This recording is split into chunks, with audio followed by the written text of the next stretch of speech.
So the very first thing that we want to take you down memory lane is the history of DLI. And so what we're going to attempt to do at the very beginning, ladies, is to go through what we share with parents on a yearly basis, especially parents that are looking to really full-on commit to the program, because we want to make sure that they understand that basically with this, ladies, is we want to make sure that parents and everybody involved understands that a DLI program is not something that's new. It's not something that we're trying, especially when we were opening at Triple Crown. Denny knows there was a lot of parents that were very, very concerned about realizing if this is something that we were just starting in 2015, which is when we opened. And so we took everybody down memory lane, speaking to the very first bilingual programs that were in place in the 1960s, and how the Congress, well, that was something that was part of the federal funding as well, going to 1968. And then there was a huge stopping point here in 1998 for these dual immersion programs. One of the biggest things here, guys, was the 1998 Prop 227. Many of us were probably in school when this happened, but this actually was research that was presented with this proposition that showed that a bilingual program, a dual immersion program, was something that was not beneficial for students and actually was going to suspend the progress of the students. And so that's why this Prop 227 was passed, and it really discouraged school districts to offer bilingual and dual immersion programs. And so that is the reason why barely today you will get these questions. As a DLI teacher, any parent that knows you're a DLI teacher, they're going to be asking you, why is it that there's only a program at Triple Crown? Why is it that they are not offering?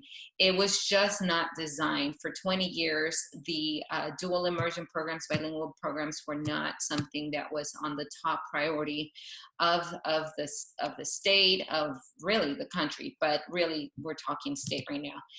It wasn't until 2016 when Prop 58 actually came through, and it presented a lot of research, which is the research that we're going to explore very soon here. I'm going to Prop 58. This is something that is encouraging, and every year, all districts, especially our surrounding districts, every year we seem to see a pattern of more and more districts offering the dual immersion programs or bilingual programs. And so it's growing in popularity little by little.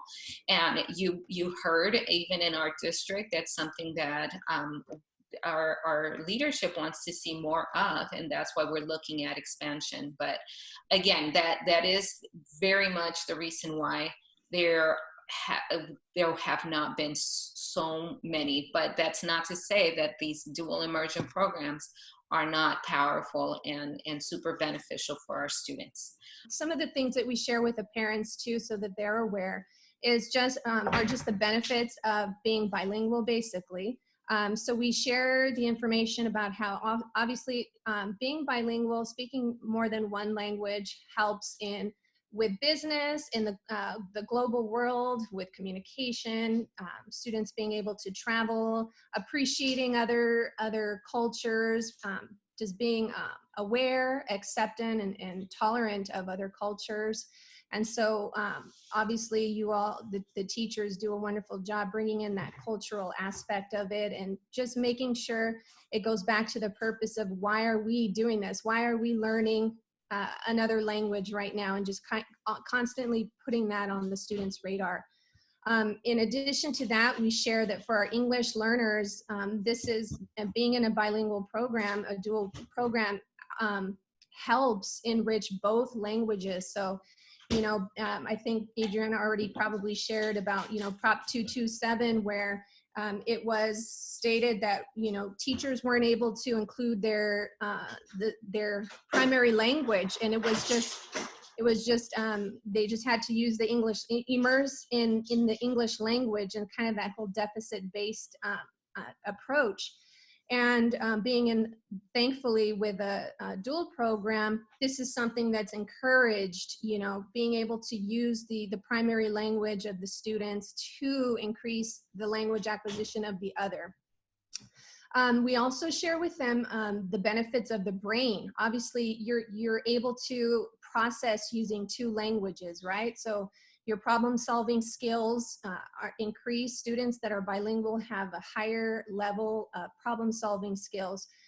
Their attention span is able is longer. They're able to focus on multi tasks and being able to process and monitor and change up strategies in an instant. You know, I just was looking at watching there was a tweet about a bilingual person that was using Spanglish, and how it's an amazing thing to be able to use Spanglish, because it's like the brain just keeps on switching and switching depending on what it is that the language, you know, is picking up, what part of the brain. And so just a lot of benefits in regards to you know, globalization, being able to use that home language, and so many brain benefits as well.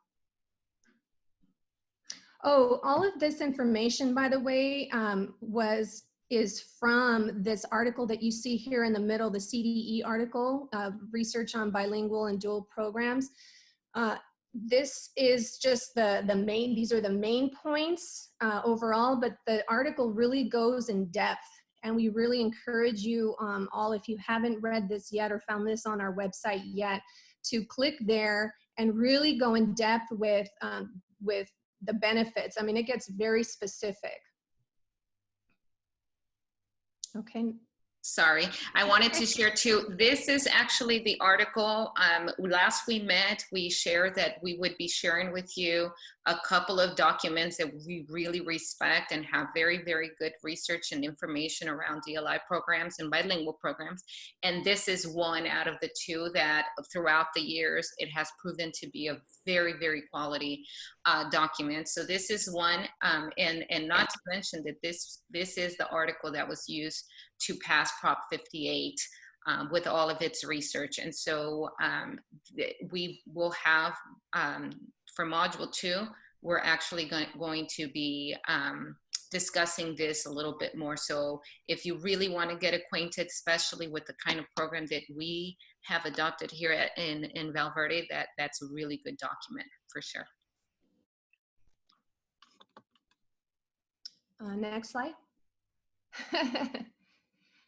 Okay, these are the goals of our dual language program. So bilingualism, being able to have our students be proficient in both languages, being biliterate, because, you know, a lot of times you'll hear, maybe our Spanish speaking parents might not want their children to be in this program because they want them to mainly learn English. That's why they're here. You know, they want to really, they feel like they can teach the students the Spanish part.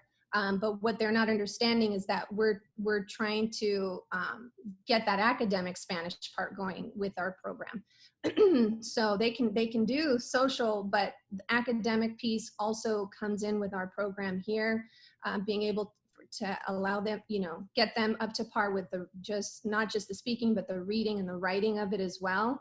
And we talked about this too, being able to encourage the students and making the students aware every chance you get about the multicultural piece of this, and how it benefits them to understand that, you know, there's so many other cultures out there, and be able to relate, you know, be able to relate to how their beliefs, academic, so the multicultural and academic competence are very important as well. So we want them to be able to be proficient in English with the English, the Common Core standards, and also proficient in Spanish with the Spanish Common Core standards as well.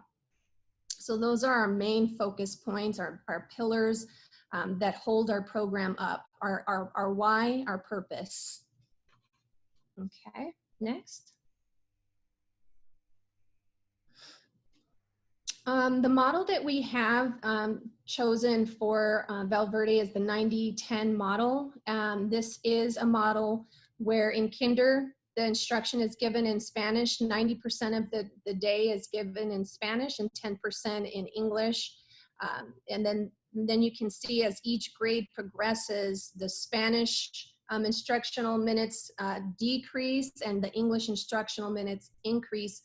The reason behind this, very important, is to make sure that all of our students are immersed in the language that they don't tend uh, to be around as much, you know. So for our English only students, if they're immersed in the English, in the Spanish, they're going to be more likely to pick up on that language faster. So, and also for our ELs that already know the language, it's great for them to continue to be exposed to the Spanish language as well, because the more proficient they are in their primary language, the faster they're going to pick up on the English as well. So it really is helping all of the students involved.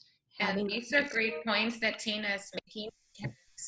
Precisely this last year, parents were started to get a little concerned about the 90-10, being that there was heavy Spanish instruction at the early grades, and so the kids are moving towards second and third grade. They're progressing, and parents are feeling like students are not acquiring the English language as quick and fast enough. And so literally we had parents saying like, no, maybe we should do the 50-50, because there is a dual immersion program model that is 50-50, which would start 50% English and 50% Spanish.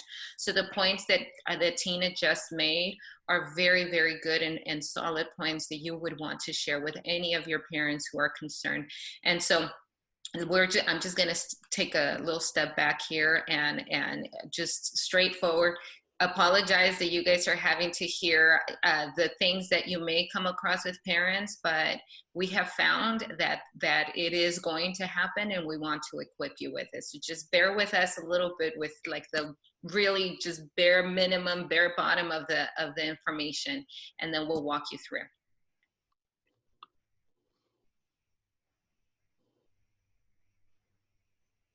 Okay, now we're going to go ahead and get into some of the information, the recruitment information that if you're a parent with a DLI child, you have already seen this before, but there are, so the slides that I already shared, those are the things that remain consistent and they don't change. The reason why I linked this information now that I'm going to be trying to briefly explain to you all is because these are things that do constantly change. So if you're a parent with a student, you might hear some things at this point on that are different in regards to the process of the recruitment. And it's very important for all of you to know and kind of keep up with our recruitment process, because trust me when I tell you, parents are going to surround you and try to get answers from you, and it's important for all of us to give them the same messaging.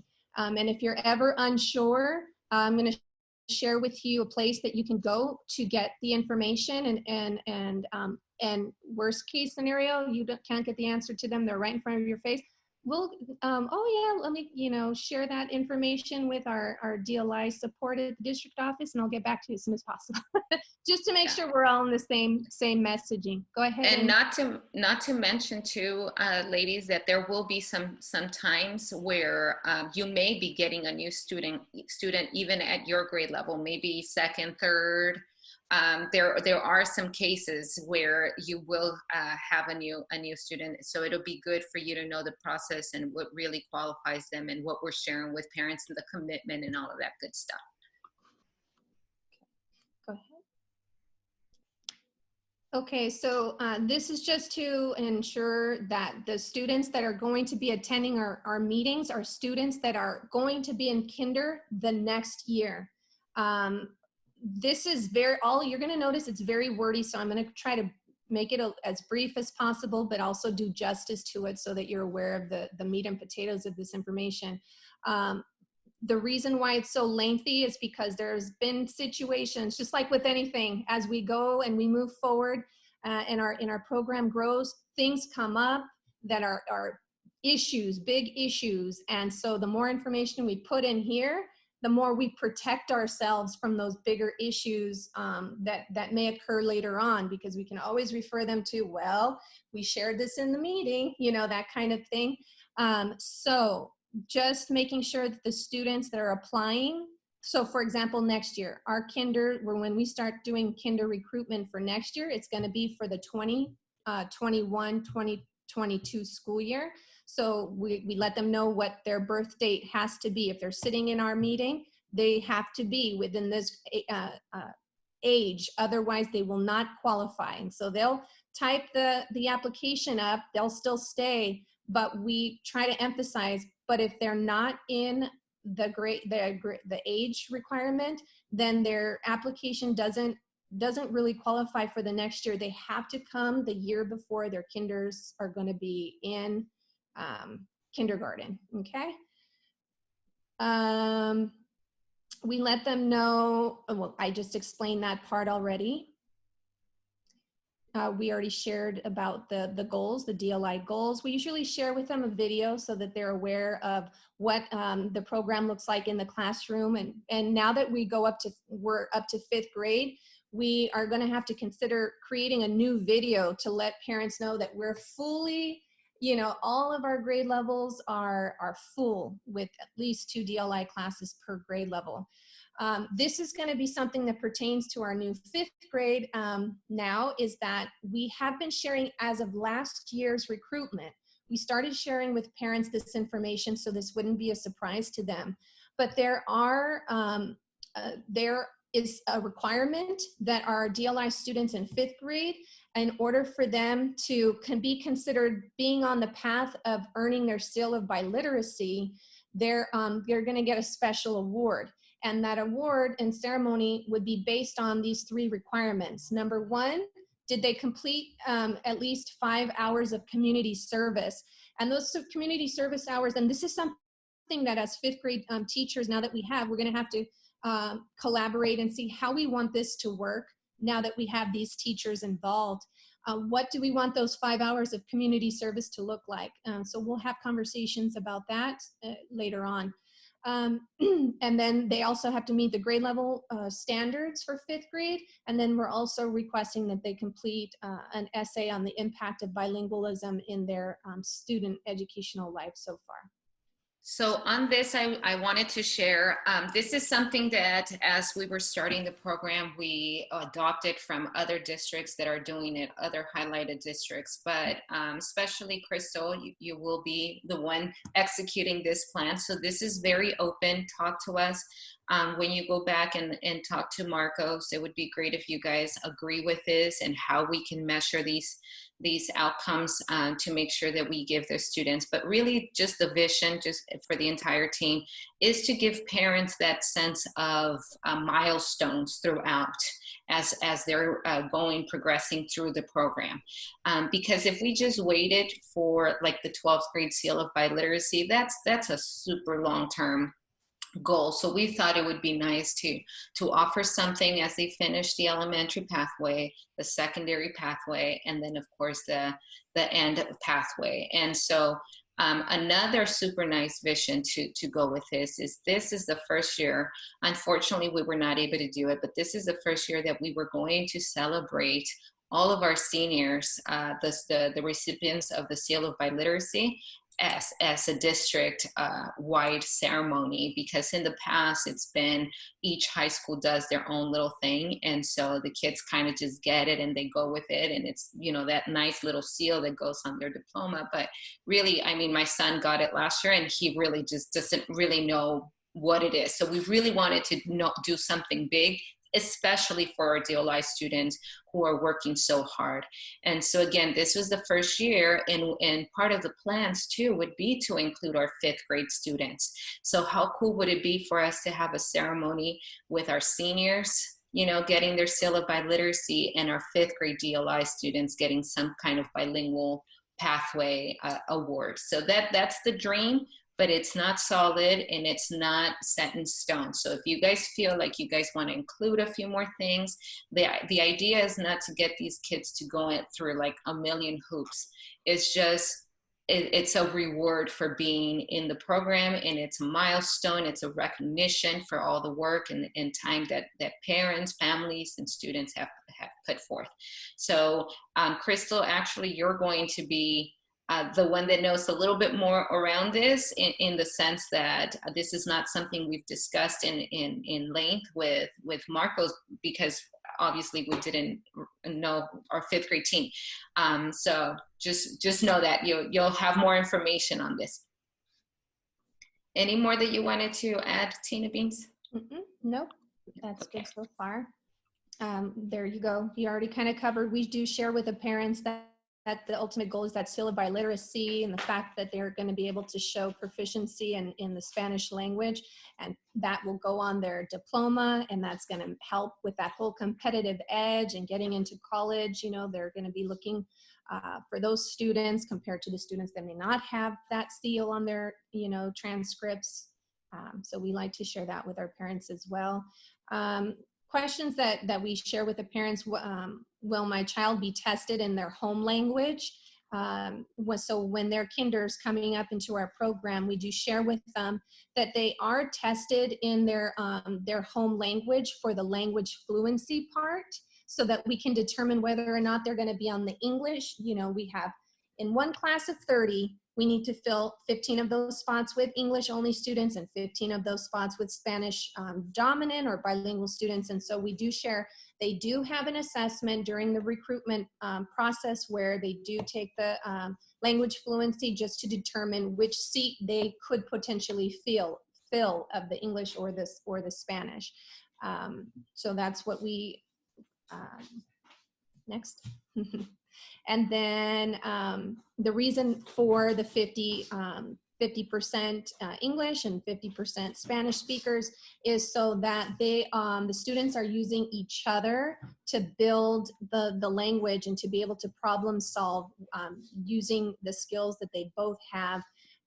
And so that the teachers, obviously the kinder teachers, they will not break, right? So they're speaking in Spanish during Spanish time. So it forces them to problem solve and talk and figure out how could they understand the message using their peers.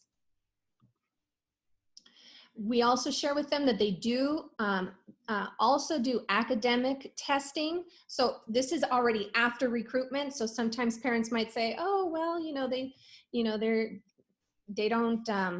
they're not very high with their incoming kinder skills. And so maybe they won't make the program because of that.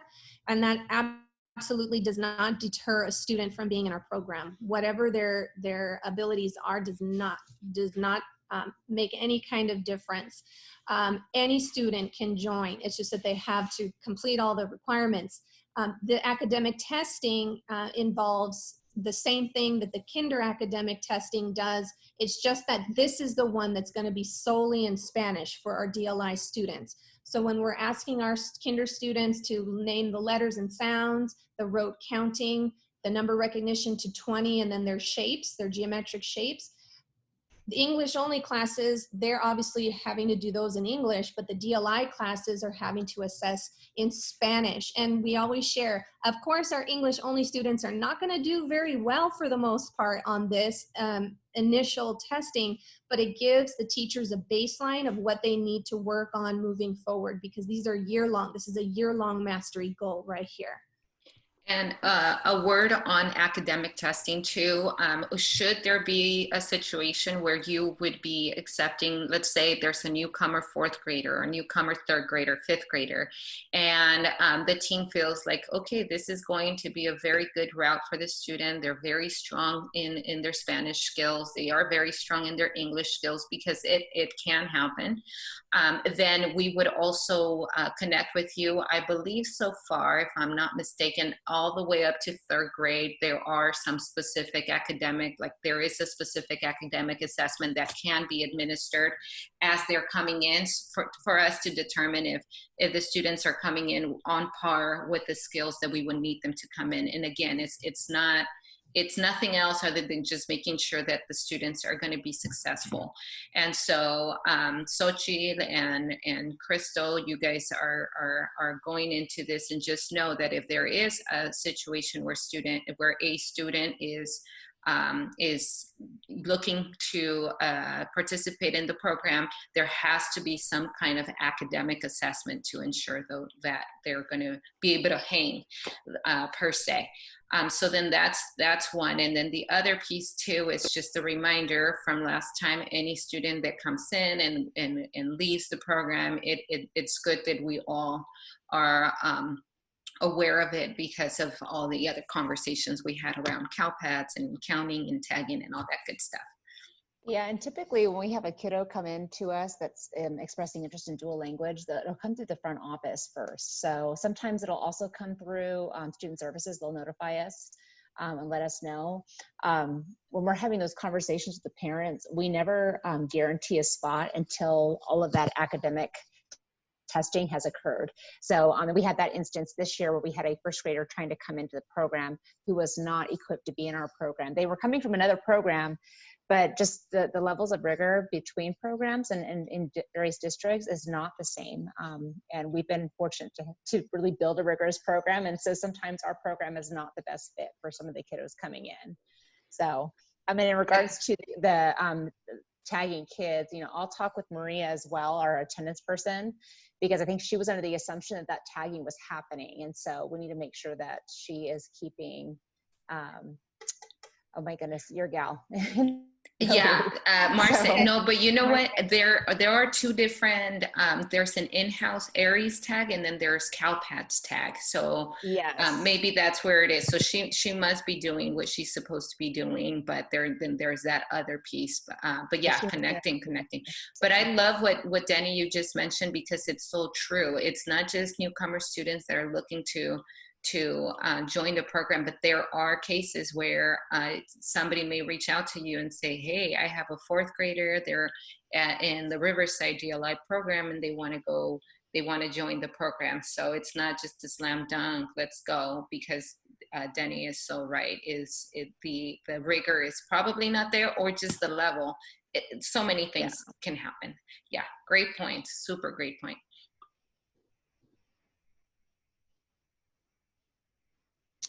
We don't encourage, we actually make sure that the parents really are committed to the program even before they complete the application. And you probably already know this if you're a DLI parent as well, but we go through this whole spiel to make sure that they're aware of, as mentioned, the high rigor, the high expectations, that they have to definitely be there to support their students. Attendance is super, super important. If they miss a day of DLI, it's like missing a week of a regular classroom, just learning one language.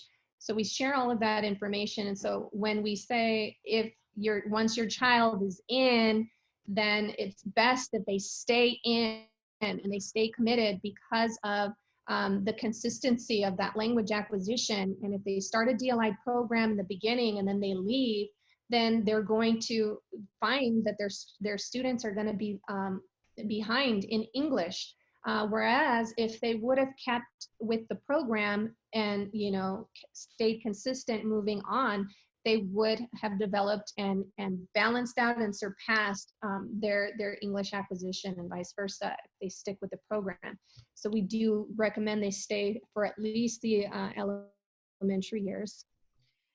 I'm so sorry, I keep on interjecting, but different ideas and different scenarios come to mind of what really has happened. And so starting in second, third, parents really start panicking, as we just mentioned. And so you may be the ones facing with the thought that, oh no, I want to pull my kid out, this is not working. Like, all of you will have to deal with this. And so this is pretty much, we want to remind them that, remember, this is commitment, but not in like a tough, you made the commitment way, but more like just a reminder that if they do pull their kiddos out beforehand, maybe they won't get the optimal opportunity to build the true biliteracy skills that they are that we're wanting to build in the students. And so it'll be a lot of calming down the parents. And so it's very important to bring it back to the commitment and just making sure that they understand that it's a progress and it's a process. It's not going to happen. And it's very important for you guys to know that too, especially Xochitl, you're going to be in the lower, like third grade. you're going to see like some kids are going to be missing some skills, and again, it's a process. We cannot expect every single kid. Some kids grasp the concepts and the language much faster than the others, and so be lighter on yourselves and help our parents understand that as well. If my family must move, can my child join another dual language program? We don't guarantee that for them. They have to do their research and make sure wherever it is that they're going has a similar program. And we make sure that they know our model is a 90-10 model. So wherever it is that they're going, if they have a 90-10 model, that would be great. But then we also share with them that that district might have their own protocols in regards to being part of their dual program. And so we let them know before you just quit, and because you know you're moving, make sure you can even get into something else if it's true, if DLI is truly what you want for your child, because there may be a chance that you might not be, you know, this is a high demand program, and just, you see we have waiting lists as well. So will the districts that they are potentially going to, they may have the same issues as well. Already talked about sharing that attendance is super important. Now, the next rest of these slides pretty much is a lot of information to share with the parents and with you. So I'm going to try to be as brief as possible because I know we're coming close to our time. The process is after they hear all of the information that are coming from these slides, and they're well aware of every component of being involved in DLI, we let them know that, okay, now it's time for you to complete the application process. We let them know of the dates of the language fluency assessments that are coming up, that their student has to have that language fluency assessment. If they don't attend that language fluency assessment, they have an opportunity to go to another date if there is another date available to complete that process. If there's not, and they happen to, you know, have completed their application towards the end of the year, and there was just that one language fluency assessment left, and they cannot make it, then that pretty much in the slides will say that they are going to be, you know, disqualified or DNQ. They don't qualify. We let them know what their responsibilities are, that, oh, well, I didn't know about the assessment, and while we email it to them, they get phone calls about all of our deadline dates for assessments.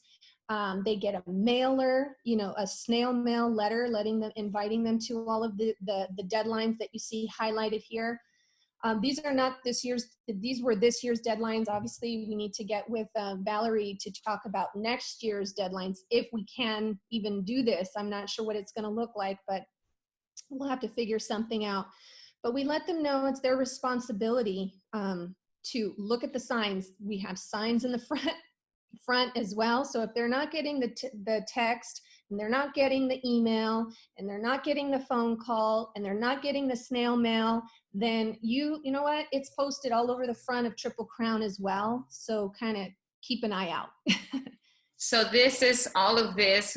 We won't go through all of it, but all of that is just information for you guys to equip parents in case when it comes to recruitment, it seems like parents they really do want like answers quick, and right away, like quick and right and everything. And so these are some troubleshooting things that you can suggest to them, but at the very minimum, they can go and visit, I'm sure, the front office, Denny, and then Denny's always in really good communication with us.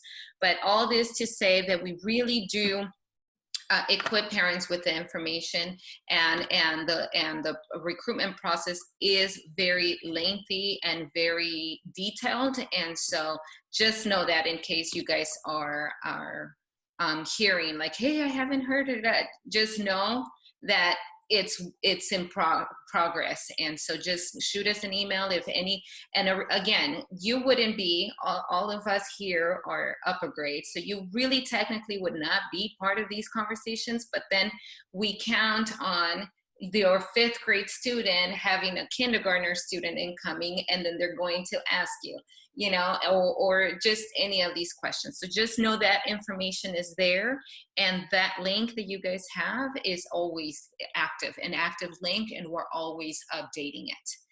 All right, Tina, do we want to go through the brain break? We can do just one simple brain break real quick. I thought I actually had the master plan next, but this is fine. Just a quick strategy, like a quick little takeaway. I don't know, do they have access to the presentation? So if you click on the word brain break in the slide, if you guys want to try this out, otherwise we can just share it with you. Just real quick strategy here that you can use with your students. This is using the app called Jamboard, which is in our Google Suite. Basically, just you get the idea. You grab a sticky note, you drag it over to the pet that you prefer. And this is something you could do with your students as well. I don't know if you I'll do it for you, Tina. Which one? Right. I'll do it for you guys. I'm definitely team dog. Dog. Okay. Crystal. Dog. Okay. Dog. Yeah. Dog. The dog, please. Dog, please. Bertha. Dog. Dog, please. Yeah. Gisela. Dog. That cat, poor kitten. Hold on, Denny, I want to know. I'm definitely team dog, although we just got a kitten yesterday, so that may change. And you know what? Let's say you have a student, if you ever try this, let's say that you have a student that is both.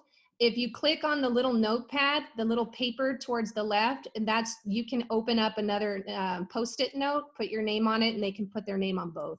That's just Michelle, this dog. Michelle is dog. Sochi, dog. Oh. Dog. Poor kitten. Cats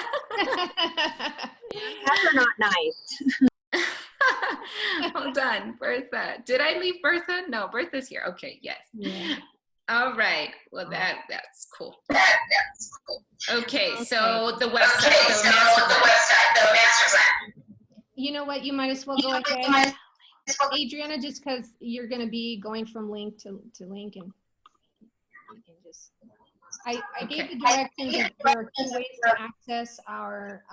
I don't know if you're all on mute, but if you are not, I think I'm hearing an echo. 2 ways to access the master plan. So everything that we just talked about, and then some, is in the DLI master plan. One is through the Valverde website, and I gave the little steps of what to click on in order. There's like 5 or 6 steps just to get to our DLI website, or you can access it straight through the Google Sites link that is provided on the Google slide. But you'll see the master plan there with the English master plan and the Spanish master plan, and I feel like there are several master plans out there. There are PDFs out there that are haven't been updated, depending on if you made a copy of them in the past. So I encourage, we actually took it out of PDF format and linked the actual doc format, because this is something that's constantly changing, just to be able to, as our program is growing, we're starting to get a little bit more savvy of the needs, because we're hearing feedback from the teachers, we're hearing feedback from parents, and so we want to make sure that as we move along building our program, that everything is refined as best as possible. And so all of this is live, so any changes that are going to be made are going to be, this is going to be the best one out there. If you have any PDFs out there, I would delete them and always just look at this one. And even over the summer, I have projects to continue to refine this one and make sure the Spanish ones are matching as well. So just important for you to know where to access them. In case you get asked a question, know that everything we've shared with you today is also here in there. And I think we even linked the recruitment slides as well. That's all I have to share on that. So we'll go, I'm just gonna literally just skip through this, but this is Very important information, for example, here, the instructional minutes for Spanish and English. This is something that you would really want to get acquainted with if you haven't already done so. We're going to go deeper with all of this information, but this is a really good starting point that, again, as Tina mentioned, we've just continue to perfect, and it's not perfect, but we just continue to put very, very important information here.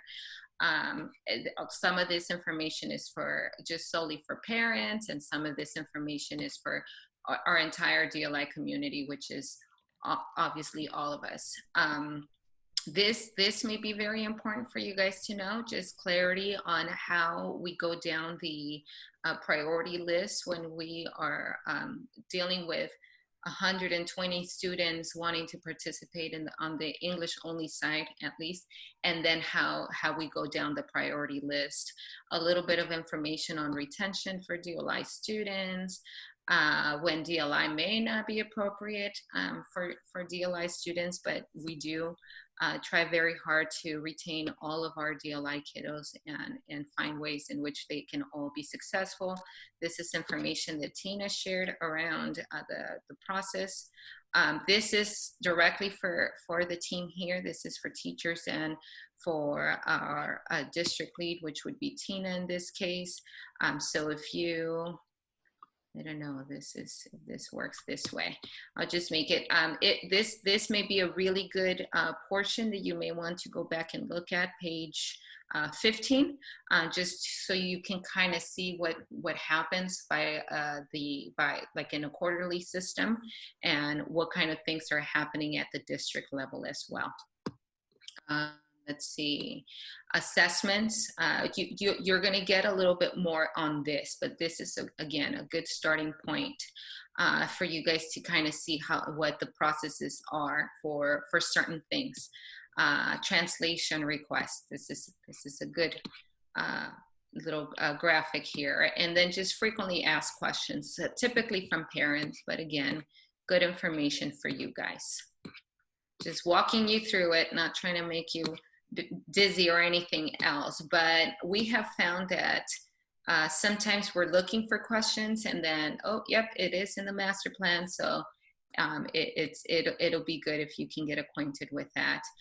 This is something that Denny and I worked on, I want to say maybe like 3 years ago, maybe, Denny, where we just need an official way to exit the students that are going to, or late entry, this is the one, and exit too, there's an exit one too.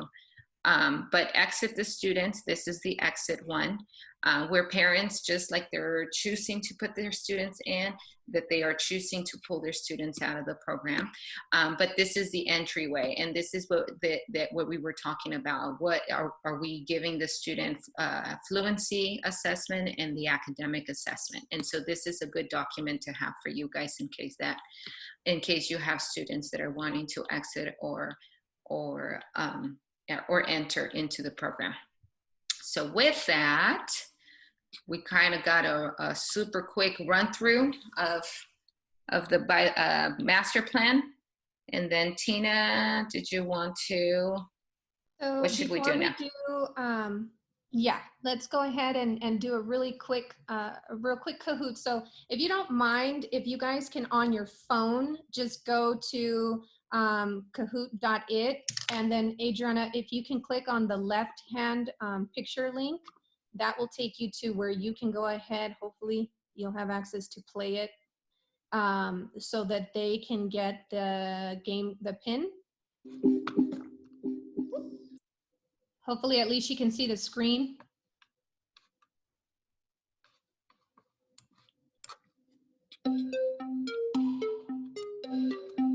Oh, I did not mention that one. Sorry. Uh-oh. Well, it's the cheat sheet is on the screen right now. It doesn't say though. Sorry, Yes, guys. It does. Look at the yellow. I guessed right. Oh, that's right. Yes, I was confused. Miami, yes. yeah, Miami, Florida, or Dade, Florida. Yes. Right. So we have Sochi. You go, girl. Next.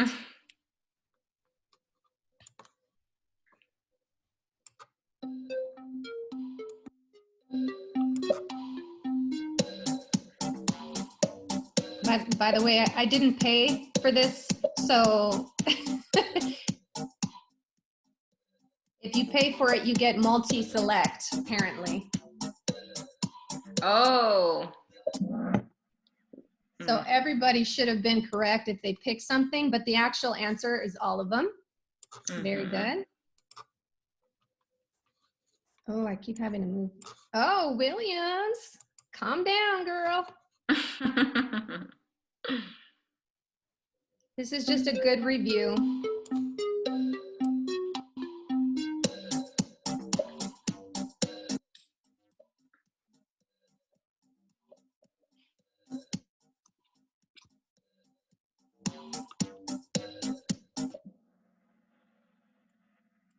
Right, of course, they benefit. Okay, William, still in the lead.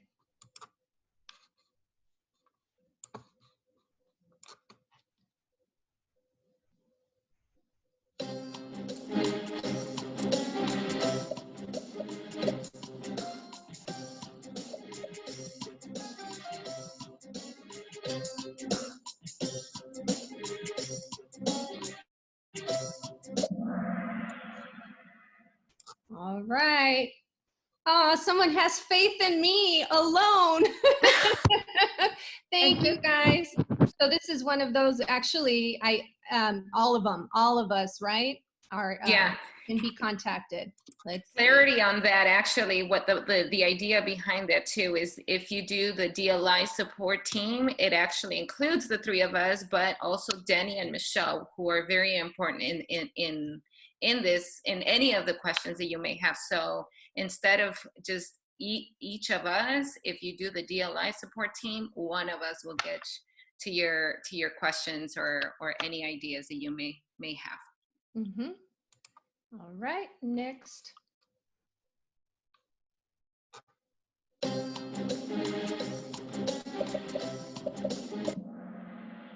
Ooh, that was a quick one. Very good. So I know where the confusion is here, because I mentioned 50-50. So it's the 90-10 model, meaning the instructional minutes are a 90% Spanish, 10%, 10% English, and then it changes per grade level. Where the 50-50 came in was when we were talking about language spots. So if we have 60 spots per grade level, 30 of those need to be in English only students, and the other 30 of those need to be filled with Spanish or bilingual students. And so I understand where the confusion could have been on that one. Hopefully that helped. And let's see. All right, come on, peeps. Michelle, you're going to be teaching 5th grade DLI here pretty soon too. I don't think that would work out well. You and I both, girl.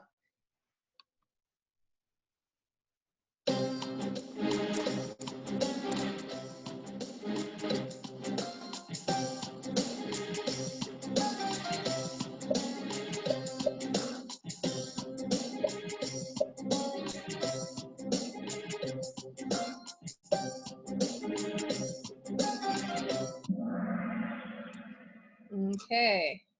It guarantees a strong foundation in the target language, Spanish. Very good. Let's see who's I lost this. my All streak. right, Crystal, you go, girl. I think we have, what, one more question? 2 more questions?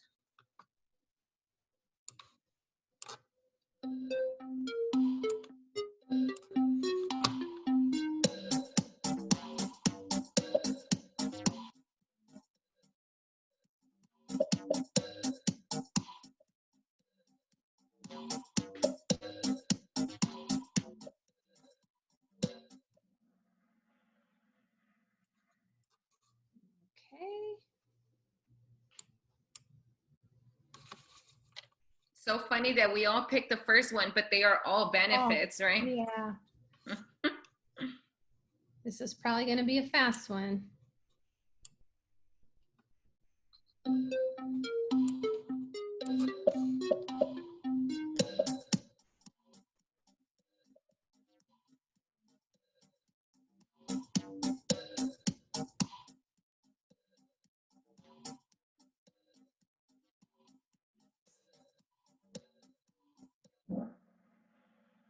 Right, very good. And to go with this question, team, too, it's not just the approval, but also there's a lot of grants and funding for some districts that are having a difficult time opening these dual or bilingual programs. And so that's why we're seeing a little bit more of them, and we will continue to see. And before we actually, I don't know if you mentioned this already, Adriana, but before we actually had to get parent permission signatures to allow their students to be in DLI, it was like a separate form that they had to fill out. And when 58 passed, we were able to eliminate that part of the process as well. All right. Oh, whoa, Williams. That's because you scared me. All right, Williams and Vasquez and who? Crystal, #1, very good. You get virtual confetti as your prize. You see that? All right, so the last thing, let me close out on this. Great job. I just wanted to emphasize too, by participating in that Kahoot, along our DLI journey, you're actually participating in a Fast and the Curious Edu protocol, where we are going to give the same thing a couple of times throughout our modules, so that it'll give you the opportunity to improve, to get faster, to master the information as we move on. So that's why I added here, you know, Fast and the Curious, trying to help embed things in RPDs that you guys can embed in your classrooms as well. And then the last thing, and we will have some more edu protocols on module 2, but in order for it to work, we need you to help us out and do a little bit of home fun. We'll call it home fun. I know that our next meeting is, I believe, Monday. So between now and Monday, as you have a chance, if you can dive a little bit deeper in the article that we shared the overview on earlier today. I linked that article here. It gives a lot of great information, very important information.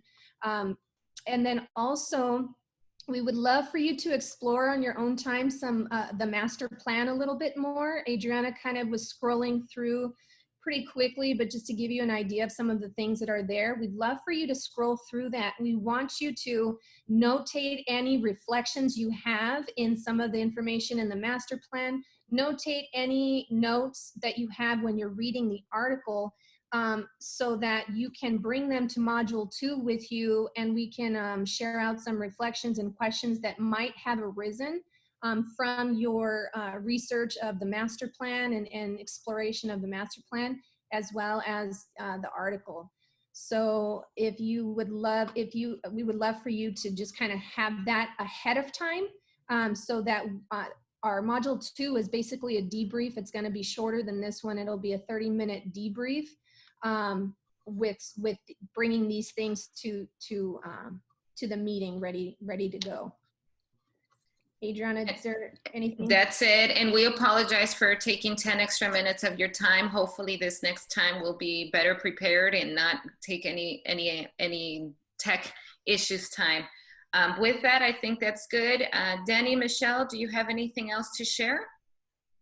No, good information, guys. Thank you. Yeah, thank you. Where is the slideshow linked somewhere? Yes, so on the PD the modules where you'll see all of the dates and the times. Okay. I linked it there to this one. Mm-hmm. Thank you. You're welcome. Thank you. Thank you, Have ladies. a good weekend. Happy Mother's Day. Thank you, Happy Mother's Day same. to you. Thank you for spending some time with us today. Thank you guys so much. Bye, ladies. Bye-bye. Bye. Happy Bye. birthday. Thank you. Likewise. Thank you.